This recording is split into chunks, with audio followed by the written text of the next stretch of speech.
We're highlighting some public safety, launches a new Safe for the Season effort to try and basically with tips to protect residents and visitors during the holidays.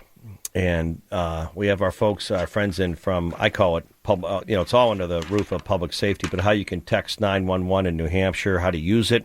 And I've always had these questions. We've had our state police friends on Thursday, thanks to the state police and auto fair, on when do you call 911? What's the procedure if you witness an accident or someone driving 130 miles by you or someone's hurt? What do you do? So we're going to bring in, we have in our studios the director, I believe, of our emergency operations, and that's quite a lot. I'll call him Director Doyle's in our studios. Good morning. How are you? I'm well. Good morning, Jack. How are you today? Good. I hope you've been well. We've had you on before, but not enough, quite frankly, because you oversee quite a command center. Let's start with that. Your title, what you oversee, and all the good folks working there. Yeah, and thank you, Jack, again, for giving us the opportunity to come speak with you and the team today and get our message out, specifically when it comes to things relative to, I think, what we're going to talk about, weather, more or less, today. In any event, I work as the director of the Division of Emergency Services and Communications, which colloquially is known as New Hampshire 911. I'm here with Patrick Cavanaugh, our public information officer and our outreach coordinator for the division. And, of course, as you know, the division is one of 7 within the Department of Safety. So we have a real solid team of individuals over at the division that work really in 2 parts, and we can dig deeper into the weeds if you have some time to do that, about what our operation looks like from a operational standpoint, where our PSAPs are located. We have our call takers, and we have an entire support section, too, that makes sure that all of the information and the technological capabilities exist to help our telecommunicators provision help whenever and wherever it is needed. And certainly in terms of our mission, which is to locate, communicate, and connect people in an emergency with the help that they need. Well, Mark Doyle, the Director Doyle, how many people are on your team? How many people are talking? In the entire division, there are about 140 employees, and almost half of those are made up by our call takers. Those are the folks that answer 911 when you call. Wow. Now let's talk about whether it's, it can be weather related. Let's start with that. But I do want to get to the 911 stuff on how you can now text or when to do that and what's the protocol with your emergency operators. Let's start with the weather tips. Certainly. Well, obviously with weather tips, you want to make sure that you're prepared. And I go back to my Boy Scout days, and that was the Boy Scout motto: be prepared. Wait a minute, were you an Eagle Scout? I was. What? How did I know that? I still am. You never was. How did I know that? I just hosted the luncheon the other day, J-Dog, at the Atlantic Grill for the Scouts Awards luncheon, and there were a handful of Eagle Scouts, and I shared my story of some of my buddies down at Fort Pierce, Florida, Navy SEALs, and they'll still talk to this day about being an Eagle Scout as much as being a SEAL and getting through Bud School. So that keep going. I get it. I understand it, and thank you. Certainly, and one of the things that we try to make sure folks do and know is what capabilities they have to reach out and ask for help. And we always make sure that people know that they should call 911 when they can, but text when they can't. We have the capability to receive text messages in both of our locations, in Laconia and in Concord. And it's as simple as just punching in 911 on the text field, the to field, and then typing your message. And we have our call takers that are available to answer that call by phone and or by text. Now, you may ask, well, why is text an availability or a capability? Well, there are those occasions where an individual may not want to or have the capability to speak. To speak, yeah. We've had and heard, and maybe you have heard anecdotally across the country, there have been instances where folks, and we've even had these instances occur here in this state, where they can't talk because they're secretive or they don't want to disclose their location or know that an individual who is nearby might hear them. Correct. And so that's a wide-ranging capability as well. Now, the services that come along with that, and I say the services, that data that comes along with the text capability is also the same that which comes with the 911 call. So location information, automatic number information, automatic location information, all of that comes along with it so we can identify with great accuracy, but not in every case, a location of an individual when they are calling or when they are texting. Now, Mark, you have a great one sheet that you and Patrick brought in here. And can I refer to that for a moment? Because I'm looking at it visually, and we can post this on our web, on our Pulse of an H sites and app. But it's pretty cool here because you'll say, for example, type 911 in the to field, type a short description of the emergency. No pictures, videos, or image it. Just a short description. So brevity is key?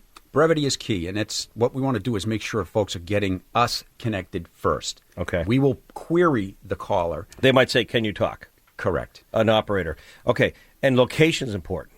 Absolutely. It's the most important piece of information that we can glean. Right. There's a lot of information out there, accurate and not so accurate, that automatically your location gets provisioned every single time you call or text. And in many cases, that is correct. In some cases, that's not correct, depending upon the technology of the tower or the telecommunications carrier, which is providing the cellular data information, and or the capability of the device you may be texting from or calling from. It's always important to know that that telecommunicator is going to ask your location regardless of whether you're on a call with them or you're contacting them by text. And Director Doyle, it's interesting, a number of years ago, I took more of an advanced mariners class on land with a captain, and he stressed that over and over again, even with all the advanced technology, all the nav, all the Garmin's, all the rate you may have on a boat, for example. But I think it applies to the mountains. We have a lot of people who hike. I remember as a former, when I used to ski patrol, sometimes people get hurt. They didn't know where they were.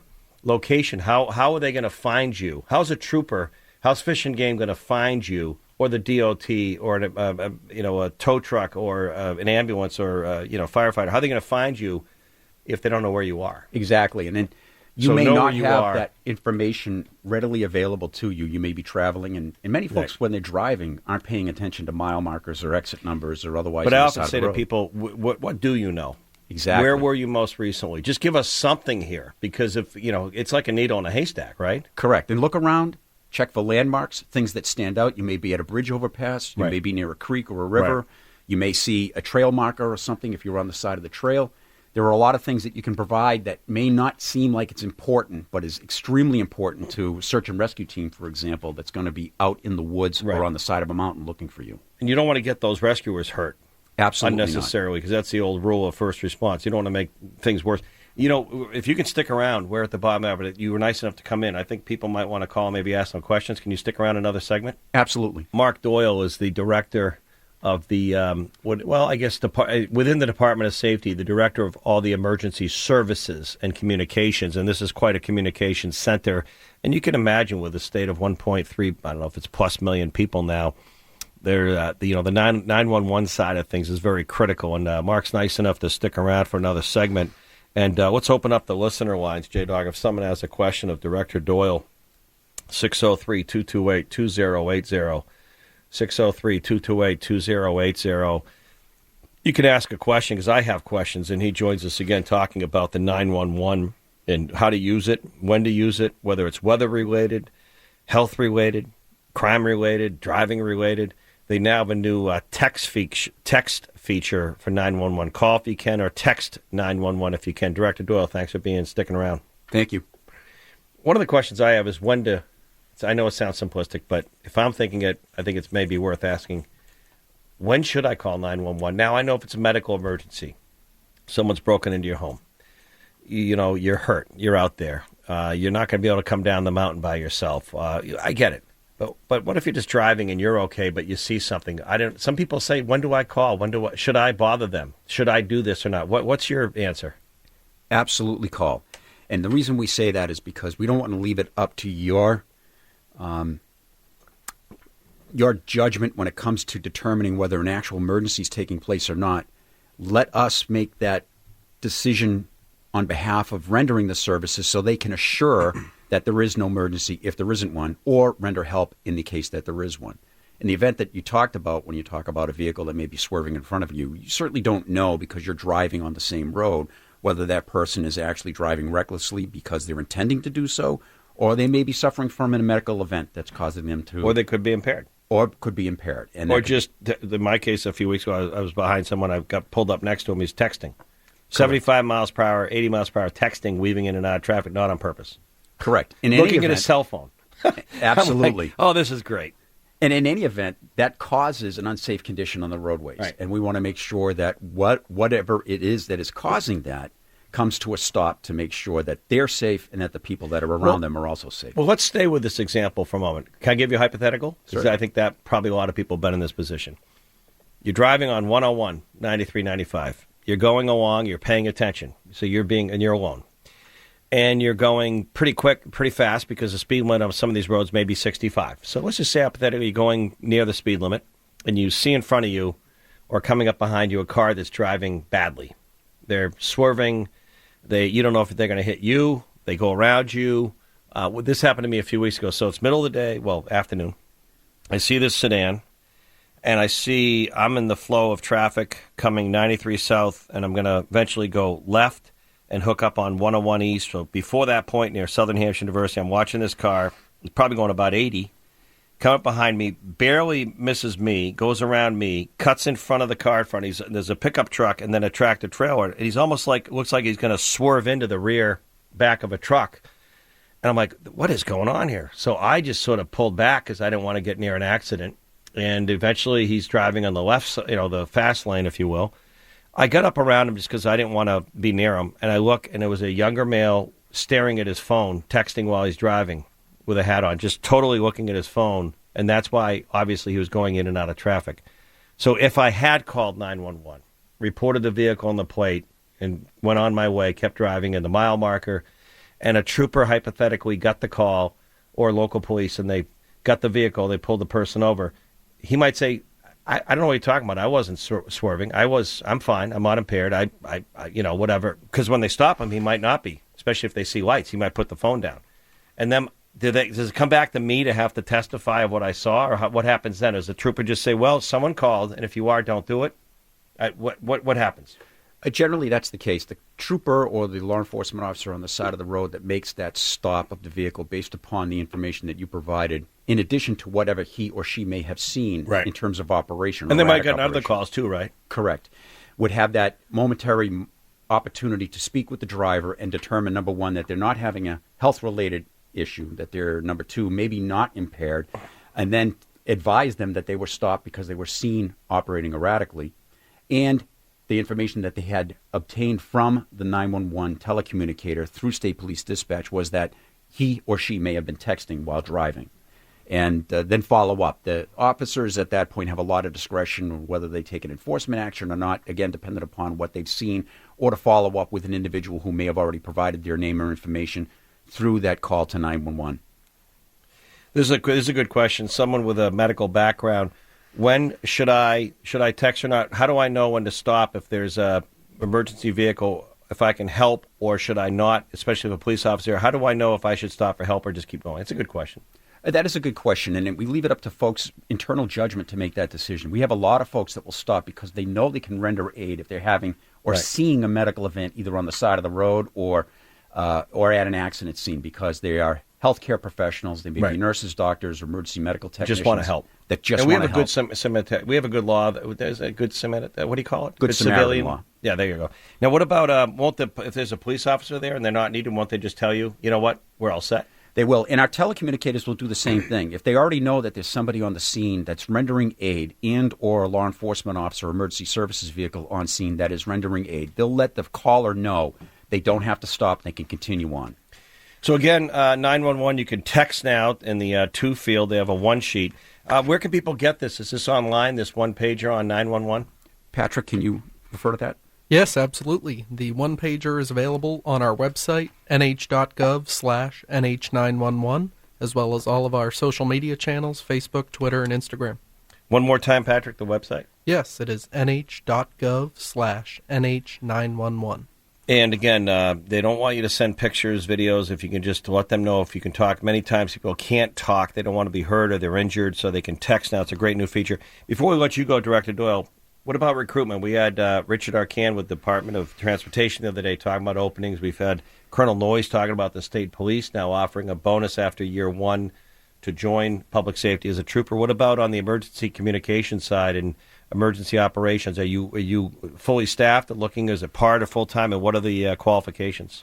We're not fully staffed right now. We're about 20% short in our call-taking centers, and that promotes a number of challenges, as you can imagine. We're still making sure their eyes are on the standards that we have set for ourselves, meaning that 95% of those calls are going to be answered within 15 seconds. We're well within that. 90% of our calls are answered, or 98% of our calls are answered actually within 10 seconds. So our standards we set for ourselves are very high and certainly compliant with national standards, but we're always watching to make sure what we can do a little bit different and a little bit better. One of the challenges we had, as you had mentioned, is staffing. And we're finding it more of a challenge these days to recruit the people that really want to be part of that whole public safety mission. The mission of the Department of Safety is to make New Hampshire the safest state in the nation. And we want folks who have that intrinsic desire to really put forth what they have to offer so that they can actually feel like they have value in what it is that they do every single day of the week. Well, the last part is what I want to touch upon. I would think a rewarding experience for someone who might want to serve the public. Also have a pretty exhilarating team. I bet your team members, there's a lot of good camaraderie and a lot of coaching within the team. There is. In the first responder community at large, as you're well aware, it's a very close group of folks that share a lot of similar values and share a lot of similar anecdotes, too, about their history as well as the traditions associated with the culture of a particular organization. And the first responders in our telecommunicator side of the house are no different. Well, you have a law enforcement background, but I would imagine there's some people that always wanted to be a firefighter, always wanted to be an EMT, always wanted to be a police officer, but I never went through the process to become one. So they might be changing careers, saying, you know what, this might be a way I feel like I'm serving, I'm on a team, but I don't have to go through the police academy at 41 years old, because you and I know that may seem older, but today military members are returning home, 38 years old.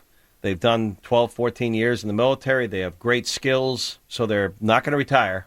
So you're looking for people from all walks of life? Absolutely, and it takes a diverse workforce to make sure that the successes of the workforce are the benefits of which people in this state expect of their Department of Safety services to be rendered. And it's something that we are really, really proud of making sure that we do, is take advantage of the skills and abilities of the folks that come to work for us, to make sure that we can leverage them in such a way and give them the opportunity to give back to the communities in which they serve. I imagine training is key. So if someone is interested and they qualify and they get hired, do they get hired first and they train along the way, or do they train first and then get hired? And what roughly is the range? Because people want to know benefits. People are looking. Certainly, they get hired first and they go through training. So the training program that they go through, which is about 16 weeks long, is all paid for. And that's important. That's great. Oh, it absolutely is, and it's a great benefit package that the state has to offer for all of its employees. And the training is challenging, and we want to make sure that folks know that it is challenging for the reason that there's a lot of expectations. Yeah, lives depend on it. Certainly, and there's a lot of expectations on their part to make sure that they're going to do all that they can, and a lot of expectations on the public's part to let them know that they have confidence in the person on the other end of the phone. And Director Doyle, before we let you go, what's the best way to learn more about part of full-time work? And physically, where is the command center headquartered, the emergency operations? Our PSAPs are located in Laconia, as well as over here on Smoky Bear Boulevard at the Incident Planning and Operations Center. If you want to learn more, Patrick? Yes, visit our website, nh.gov/nh911. There's plenty of information on there to get you in touch with our training unit to start the application process. And Patrick, do you like what you do there? Absolutely. I've been here about 3 months now, and all of the qualities that Director Doyle described are what drew me in. More meaningful work, having a rewarding feeling at the end of the day. It's been great. Awesome. And you're on the information side, so keep us informed, Patrick. Thank you, Director Doyle. And both of you, happy, safe, good holidays. Thank you for enlightening us on the 911. You can text now as well in the 2 field or call. Thank you both. Thank you, Jack. Happy holidays.